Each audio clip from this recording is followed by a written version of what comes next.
Everybody, the sun, it's the source of all life, and it could mean the end of life as we know it. NASA did a study, and its findings are now out.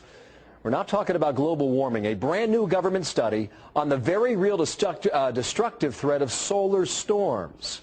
Check it out, the surface of the sun, a roiling mass of plasma and charged high-energy particles. As we move to the launch pad, we can show exactly what we mean, escaping the surface of the sun and traveling through space to areas down here on Earth. Now, this giant fireball, if that ball hit the Earth and its magnetic shield, it would be devastating. I want to show you New York City at night. Times Square, drove through here at 8 o'clock last night. Streets are empty, but the electric power grid would be wiped out by the current. Lights and computers, transportation, hospitals, all would go down. The study warns it would be a disaster, far worse than anything we have seen before. The menace of these sunstorms poses a bigger threat to more high-tech and advanced countries like the U.S.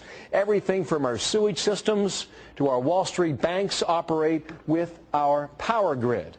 And a game-changing solar storm that could hit at any time. So how worried should we be?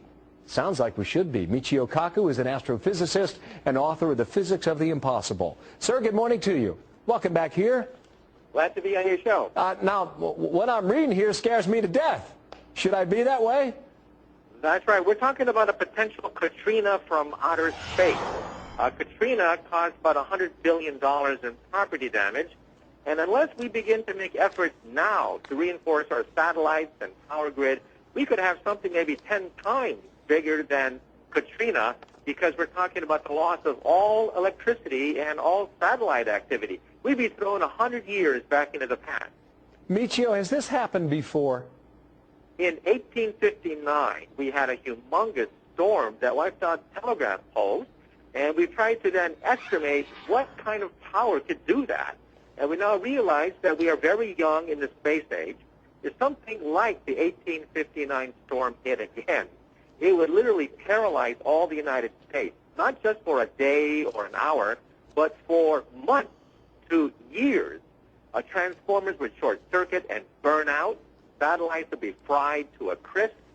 And the sun, however, has these storms every 11 years. Every 11 years, the magnetic field flips. But in 2012, we do expect perhaps another big one. Well, we have never before in our history, in human history for that matter, relied so much on technology as we do today. And that's part of what they found in the study, because we rely so much on our ability to communicate through our computers that they would all go down, which would handicap not just New York, but really the eastern half of the United States. That's what the study finds, which would be far worse than the blackout of New York from 4 years ago, Michio. That's right. Those blackouts only last for a few hours to a day. But if you start to short-circuit all the transformers and blow out the satellites and fry the communications grid, then you're talking about knocking out the United States for months before we can get enough rescue crews and repairmen to handle not just one city, but hundreds of cities around the United States. You know, Michio, sometimes you come on here and you sound like the doctor of doom and gloom. Does something like this keep you up at night? It does, and I think with Katrina, you know, engineers knew that Katrina could happen, but they did nothing because they said that it's not going to happen while I'm around. Well, now we learned the lesson. You have to prepare for things, especially when you know that at some point it's inevitable that we're going to have another big one, like we had back in 1859, except this time we're totally dependent on electricity. Michio, thank you. Hope to see you in person next time. We'll take you on the phone if we can. Michio Kaku, thank you for your time today.